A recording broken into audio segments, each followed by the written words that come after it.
नमस्कार। हिंदी साहित्य की कक्षा 9वीं में आप सभी का एक बार फिर से बहुत बहुत स्वागत है। पिछली कक्षा में हमने बात की थी कृतिका के पार्ट 1 फणीश्वर नाथ रेणु द्वारा रचित इस जल प्रलय में के बारे में, जिसमें लेखक ने अपने 1967 में पटना में आई भीषण बाढ़ के अनुभवों को साझा किया था। इस पाठ के पहले भाग के बारे में हम पढ़ चुके हैं। अब बात करते हैं इसके शेष भाग के बारे में। तो चलिए शुरू करते हैं। शाम के 7:30 बज चुके हैं और आकाशवाणी के पटना केंद्र से स्थानीय समाचार प्रसारित हो रहा था। पान की दुकानों के सामने खड़े लोग चुपचाप उत्कीर्ण होकर सुन रहे थे। उत्कीर्ण होकर सुनना मतलब बहुत ही उत्सुकता के साथ, व्यग्रता के साथ वे सुन रहे थे। पानी हमारे स्टूडियो की सीढ़ियों तक पहुंच चुका है और किसी भी क्षण स्टूडियो में प्रवेश कर सकता है। लेखक ने वहां पर कहा कि भाई पानी जो है हमारी स्टूडियो की सीढ़ियों तक पहुंच चुका है और किसी भी क्षण स्टूडियो में अंदर प्रवेश कर जाएगा। समाचार दिल दहलाने वाला था। कलेजा धड़क उठा। मित्र के चेहरे पर भी आतंक की कई रेखाएं उभरी। आतंक की रेखाएं यानी कि वह भी काफी चिंतित हो गया, किंतु हम तुरंत ही सहज हो गए। सहज यानी कि फिर से सहज यानी कि हम कह सकते हैं कि बिल्कुल शांत हो जाना, नॉर्मल हो जाना, यानी चेहरे पर चेष्टा करके सहजता ले आए, क्योंकि हमारे चारों ओर कहीं कोई परेशान नजर नहीं आ रहा था। पानी देखकर लौटते हुए लोग आम दिनों की तरह हंस बोल रहे थे, बल्कि आज तनिक अधिक ही उत्साहित थे। यानी कि हम कह सकते हैं कहीं ना कहीं उनके अंदर एक खुशी भी थी, काफी इंटरेस्ट भी था कि भाई वो उन्हें आज कुछ ऐसे अलग अनुभव बाकी सामान्य दिनों के अपेक्षा में देखने को मिलेंगे। हाँ, दुकानों में थोड़ी हड़बड़ी थी। नीचे के सामान ऊपर किए जा रहे थे। रिक्शा, टमटम, ट्रक और टेम्पो पर सामान लादे जा रहे थे। खरीद बिक्री बंद हो चुकी थी। पान वालों की बिक्री अचानक बढ़ गई थी। आसन्न संकट से कोई प्राणी आतंकित नहीं दिख रहा था। आसन्न का मतलब जो बहुत ही करीब आ गया हो, पास आ गया हो। तो ऐसे संकट से कोई भी प्राणी यानी कोई भी व्यक्ति जो था वो आतंकित यानी कि परेशान नहीं दिख रहा था। पान वाले के आदमकद आईने में उतने लोगों के बीच हमारी ही सूरतें मुहर्रमी नजर आ रही थी। मुहर्रमी का अर्थ हम यहाँ पे कह सकते हैं दुखी। मुहर्रमी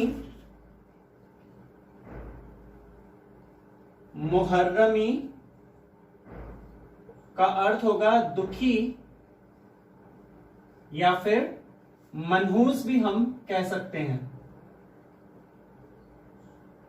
मतलब वहां पर मौजूद जितने भी लोग थे, जितने भी व्यक्ति थे, उन सब में लेखक और उसके मित्र ही वहां पर दुखी चेहरों के साथ उपस्थित थे। मुझे लगा अब हम यहां थोड़ी देर भी ठहरेंगे तो वहां खड़े लोग किसी भी क्षण ठठाकर हम पर हंस सकते थे, क्योंकि वहां पे जो उनकी चेहरे जो थे, उनकी शक्लें जो थी वह काफी दुखी नजर आ रही थी। तो हो सकता था कि वहां पे जो आसपास के जो लोग हैं वे उनका व्यंग बनाकर, उन पर व्यंग करके वे हंस सकते थे उन पर। इसलिए लेखक ने वहां पर कहा कि मुझे लगा अब हम यहाँ थोड़ी देर भी ठहरेंगे तो यहाँ खड़े लोग किसी भी क्षण ठठाकर हम पर हंस सकते थे।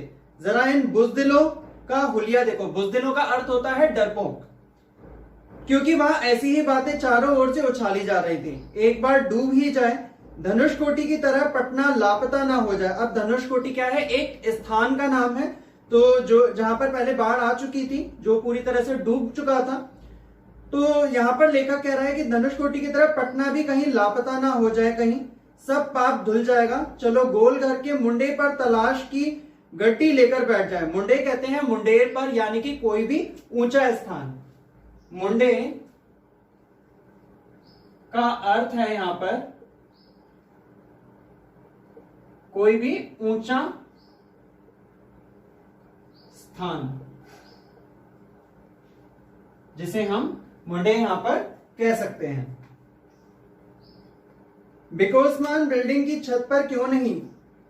भाई यही माकूल मौका है। इनकम टैक्स वालों को एन इसी मौके पर काले कारोबारियों के घर पर छापा मारना चाहिए। आसामी बामाल, यानी कि यहाँ पर लेखक कह रहा है कि भाई जो इनकम टैक्स वाले हैं उनको इसी मौके पर आकर लोगों के घर पे ऐसे जो काला बाजारी जो करते हैं उनके घर पर यहाँ पर छापा मारना चाहिए, जिससे कि उनके काले धन के बारे में पता लग सके, वह बाहर आ सके। राजेंद्र नगर चौराहे पर मैगजीन कॉर्नर की आखिरी सीढ़ियों पर पत्र पत्रिकाएं पूर्ववत बिछी हुई थी।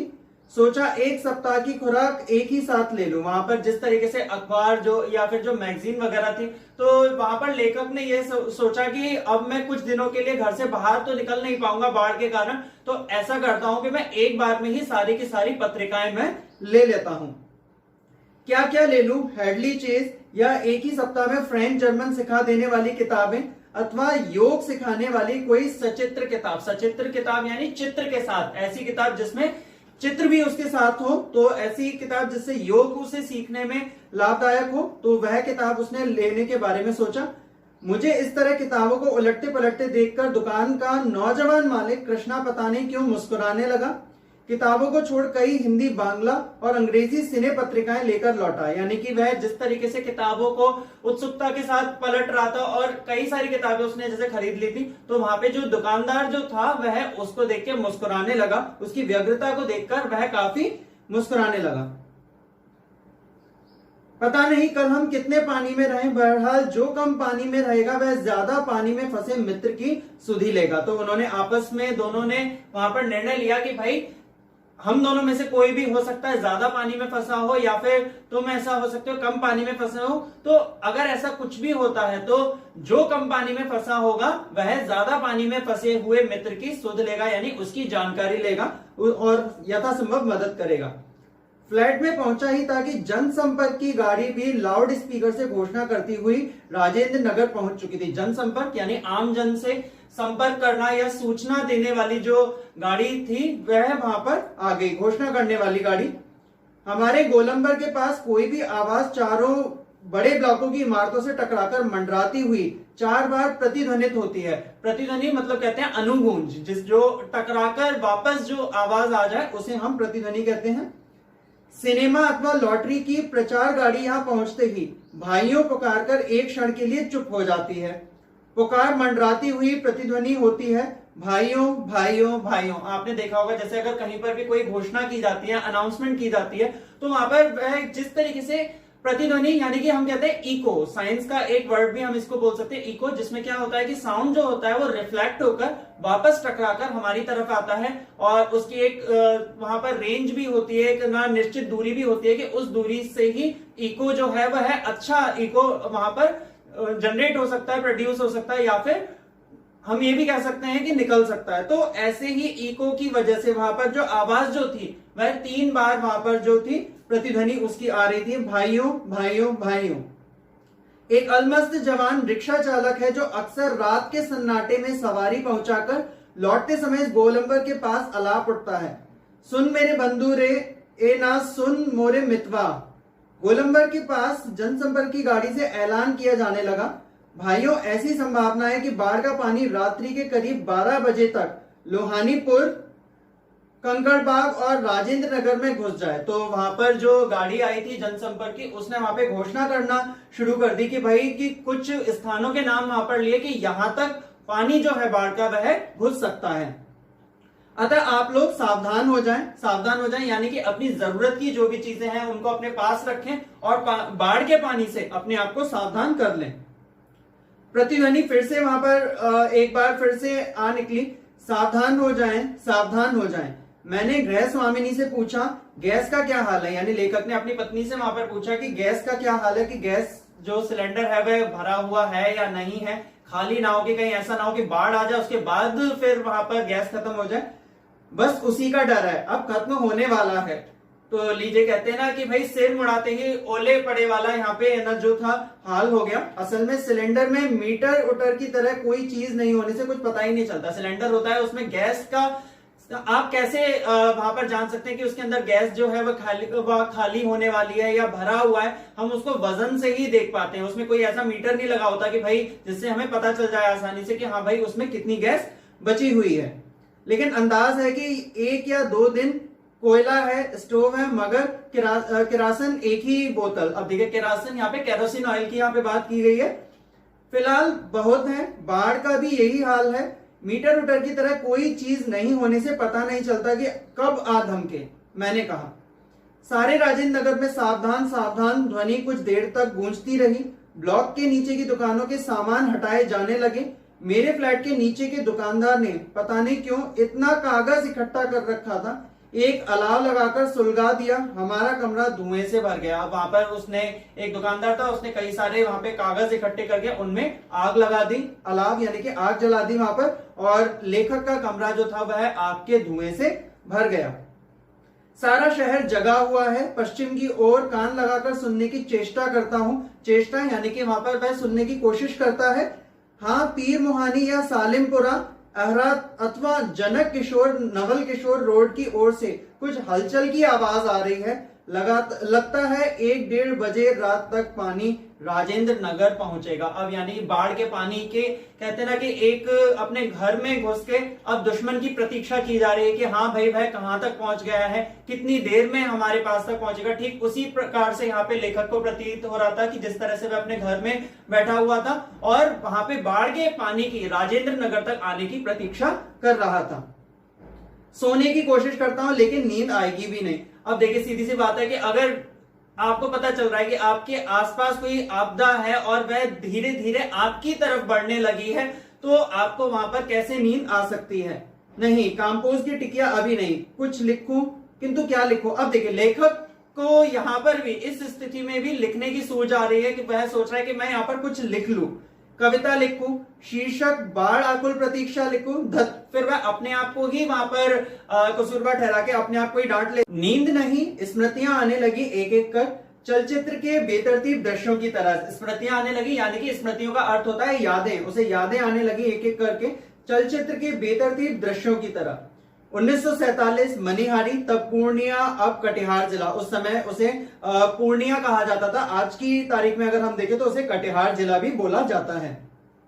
के इलाके में गुरुजी, स्वर्गीय सतीनाथ भादुड़ी। अब वे अपने गुरुजी के बारे में सोच रहा है, जो कि स्वर्गीय गुरुजी के बारे में, जिनका नाम है सतीनाथ भादुड़ी, के साथ गंगा मैया की बाढ़ से पीड़ित क्षेत्र में हम नाव पर जा रहे हैं, चारों ओर पानी ही पानी। अब वह उस समय के बारे में सोच रहा है जो उसने, लेखक ने अपने गुरु के साथ में, वहां पर भी उसने गंगा की बाढ़ से पीड़ित इलाकों में का जो उसने सफर किया था उसके बारे में अब वह यहाँ पे सोच रहा है कि साथ गंगा मैया की बाढ़ से पीड़ित क्षेत्र में हम नाव पर जा रहे हैं, चारों ओर पानी ही पानी है। दूर एक द्वीप जैसा बालूचर दिखाई पड़ा, हमने कहा वहां चलकर जरा चहलकदमी करके टांगे सीधी कर लें। टांगे सीधी कर लें यानी कि थोड़ा आराम कर लें वहां पर। भादुड़ी जी यानी कि जो उनके गुरु हैं वह कहते हैं, किंतु सावधान, ऐसी जगहों पर कदम रखने के पहले यह मत भूलना कि तुमसे पहले ही वहां हर तरह के प्राणी शरणार्थी के रूप में मौजूद मिलेंगे। हर तरह के प्राणी यानी कि वहां पे बाढ़ में देखिए सारे के सारे जीव जंतु इधर उधर हो जाते हैं, तो सांप या बिच्छू वगैरह या कुछ कीड़े मकोड़े भी वहां पर हो सकते हैं। तो उनके गुरु ने उन्हें वहां पर सावधान कर दिया लेखक को। और सचमुच चीटे से लेकर सांप, बिच्छू और लोमड़ी सियार तक यहाँ पनाह ले रहे थे। भादुड़ी जी की हिदायत थी, हर नाव पर पकाही घाव यहाँ पे क्या है, पानी में पैर की उंगलियां सड़ जाती हैं। भाई ज्यादा समय के लिए अगर हम पानी में अपने हाथ या पैर अगर करे रहें तो क्या होता है कि उसके आसपास वहां पर जो है घाव बनना शुरू हो जाते हैं, तो उसी को हम क्या कहते हैं, पकाही घाव कहते हैं। तो लेखक ने पकाई घाव, हर नाव पर उसकी ना जो दवा जो थी, दिया सलाई की डिबिया और किरासन तेल रहना चाहिए। और सचमुच हम जहां जाते खाने पीने की चीज से पहले पकाई घाव की दवा और दिया सलाई की मांग होती। वे जहां जहां जा रहे थे वहां पर उन्हें उस घाव की जो दवा जो थी और दिया सलाई की वहां पर इतनी मांग थी, डिमांड थी, जहां पर भी वे जाते थे उन्हें यही शब्द वहां पे सुनाई देते थे। 1949, अब देखिए, अब वह पहले 1947 की बात कर रहा था, अब यहाँ पे 1949 की उसे याद आ गई। यानी कि आप यहाँ पर देख सकते हैं कि लेखक अपने किन अनुभवों को वहां पर हमसे साझा कर रहा है। कभी कभार ऐसा हमारे साथ भी होता है कि जैसे अगर कोई भी मुसीबत आ रही होती है, हमें पता है वह धीरे धीरे हमारी ओर बढ़ रही है, तो हमें बहुत सारे उसी के समान अनुभवों की हमें वहां पे याद आ जाती है, जो हमने अपनी बीती जिंदगी में हमने जो भी अनुभव लिए होते हैं या ऐसी समस्याओं का सामना किया होता है, तो हम उनकी तुलना उस आने वाली आपदा से करने लगते हैं। ठीक वही यहां पर भी लेखक के साथ हो रहा है।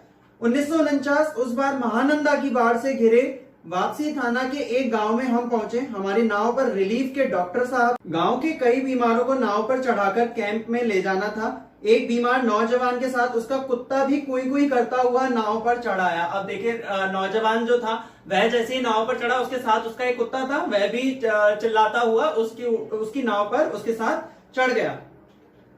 तभी क्या हुआ, डॉक्टर साहब कुत्ते को देखकर भीषण भयभीत हो गए, भीषण यानी बुरी तरह से भयभीत हो गए, डर गए और चिल्लाने लगे, अरे कुकुर नहीं, कुकुर नहीं, कुकुर को भगाओ, कुकुर यानी कि कुत्ते को भगाओ।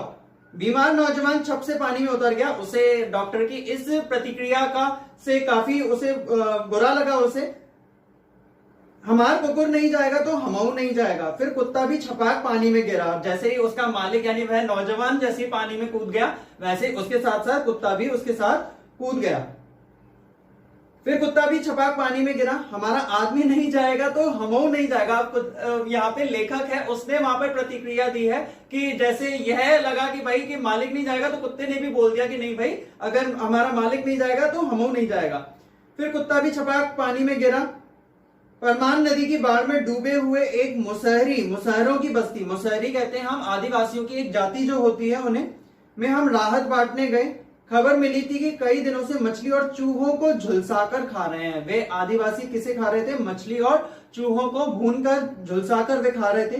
किसी तरह जी रहे हैं। किंतु टोले के पास जब हम पहुंचे तो ढोलक और मंजीरे की आवाज वहां पर सुनाई पड़ी। जाकर देखा, एक ऊंची जगह मचान बनाकर स्टेज की तरह बनाया गया है। बलवाही, बलवाही क्या है? यहाँ पे एक प्रकार का जो आदिवासी लोक नृत्य होता है वह वहां पर हो रहा था, नाच हो रहा था। लाल साड़ी पहनकर काला कलूटा नटुआ दुल्हन का हाव भाव दिखला रहा था। नटुआ यानी कि वहां पे छोटा कोई व्यक्ति था, वह वहां पे दुल्हन की वेशभूषा पहनकर वह उसके भाव को वहां पे अभिव्यक्त कर रहा था। यानी वह धानी है। धानी यानी कि घरनी जिसे हम बोलते हैं। घानी घर छोड़कर मायके भागी जा रही है और उसका घर वाला यानी पुरुष उसको मनाकर राह से लौटाने गया है। यह वहां पर जो था उसका शीर्षक था, जिसको वह वहां पे नाच गाने के जरिए वहां पर प्रकट कर रहा था। इस पद के साथ ही ढोलक पर द्रुत ताल बजने लगा। धागड़ घेड़ चके के चकदुम, चके के चकदुम, चके के चकदुम। कीचड़ पानी में लथपथ भूखे प्यास नर नारियों के झुंड में मुक्त खिलखिलाहट लहरें लेने लगती हैं। हम रिलीफ बांटकर भी ऐसी हंसी उन्हें दे सकेंगे क्या? शास्त्री जी आप कहाँ हैं? बलवाही नाच की बात उठते ही मुझे अपने परम मित्र भोला शास्त्री की याद हमेशा क्यों आ जाती है। एक बार 1937 में सिमरमनी शंकरपुर में बाढ़ के समय नाव को लेकर लड़ाई हो रही थी। मैं उस समय बालचर बॉय स्काउट था। गांव के लोग नाव के अभाव में केले के पौधे का भेला बनाकर किसी तरह काम चला रहे थे और वहीं जमींदार के लड़के नाव पर हारमोनियम तबला के साथ झिंझिर, जो कि एक जल विहार हम कह सकते हैं, करने निकले थे। गांव के नौजवानों ने मिलकर उनकी नाव छीन ली थी। थोड़ी मारपीट भी हुई थी। अब देखिए, कहते हैं ना कि जब मुसीबत पड़ी तब आई मिलन की घड़ी। अब वही वाली यहाँ पर हालत यहाँ पे लेखक की है। यहाँ पर बाढ़ का पानी उसके नगर में प्रवेश करने वाला है और वह उसकी तरफ ध्यान न देकर अपना ध्यान बटाने की कोशिश कर रहा है और उन सारी बीती बातों को याद कर रहा है जो उसने बाढ़ के अपनी पिछली जिंदगी में, या हम कह सकते हैं जो उसकी बीती जिंदगी जो थी उसमें जो भी उसने अनुभव लिए थे, उन सारे अनुभवों को वो वहां पर फिर से वापस याद कर रहा है। और 1967 में जब पुनपुन का पानी राजेंद्र नगर में घुस आया था, एक नाव पर कुछ सजे धजे युवक और युवतियों की टोली किसी फिल्म में देखे हुए कश्मीर का आनंद घर बैठे लेने के लिए निकली थी। नाव पर स्टोव जल रहा था, केतली चढ़ी हुई थी, बिस्कुट के डब्बे खुले हुए थे। मतलब कुल मिलाकर एक पार्टी का माहौल था। एक लड़की प्याली में चम्मच डालकर एक अनोखी अदा से नेस्कैफे के पाउडर को मथ रही थी, एस्प्रेसो बना रही थी शायद। दूसरी लड़की बहुत मनोयोग से कोई सचित्र और रंगीन पत्रिका पढ़ रही थी। मनोयोग से यानी कि बहुत ही रोमांचित होकर इच्छानुसार। एक युवक दोनों पांव को फैलाकर बांस की लग्गी से नाव खे रहा था। दूसरा युवक पत्रिका पढ़ने वाली लड़की के सामने अपने घुटने पर कोहनी टेककर कोई मनमोहक डायलॉग बोल रहा था। पूरे वॉल्यूम में बजते हुए ट्रांजिस्टर पर गाना आ रहा था, हवा में उड़ता जाए मेरा लाल दुपट्टा मलमल का। हो जी। हमारे ब्लॉक के पास गोलंबर में नाव पहुंची थी कि अचानक चारों ब्लॉक की छतों पर खड़े लड़कों ने एक साथ किलकारियों, सीटियों, फप्तियों की वर्षा कर दी और इस गोलंबर में किसी भी आवाज की प्रतिध्वनि मंडरा कर गूंजती है।